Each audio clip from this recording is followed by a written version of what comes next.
नमस्कार. मी मंगेश सुरवसे, जिल्हा उपनिबंधक, सहकारी संस्था अहिल्यानगर.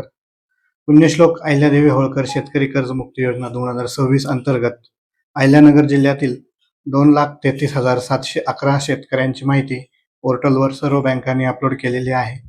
त्यापैकी पात्र शेतकऱ्यांची आधार प्रमाणीकरण करण्यासाठी पहिली यादी 1,32,734 शेतकऱ्यांची प्राप्त झालेली आहे.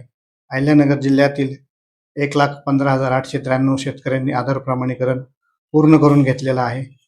जवळजवळ 16,800 शेतकरी अद्यापही आधार प्रमाणीकरण करणे बाकी आहे. त्यापैकी 8,294 शेतकऱ्यांकडे फार्मर आय डी नाही आहे.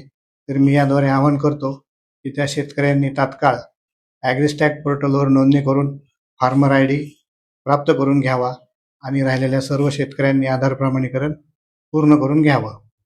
जे मयत खातेदार आहेत त्यांच्या वारसांनी बँकेत किंवा सोसायटीमध्ये संपर्क साधून वारसाची नोंद लावावी आणि मग वारसाचं खातं बँकेमार्फत अपलोड केलं जाईल आणि वारसाला देखील कर्जमुक्ती योजनेचा लाभ मिळेल.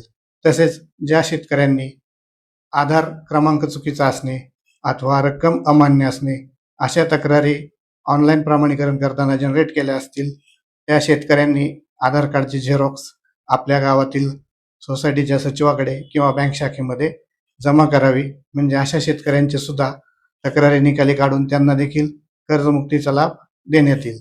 आज अखेर अहिल्यानगर जिल्ह्यातील 72,000 शेतकऱ्यांना 697 कोटीची कर्जमाफीची रक्कम त्यांच्या कर्ज खात्यामध्ये शासनामार्फत वर्ग करण्यात आलेली असून उर्वरित पात्र शेतकऱ्यांची दुसरी यादी देखील लवकरच शासनामार्फत प्रसिद्ध केली जाईल.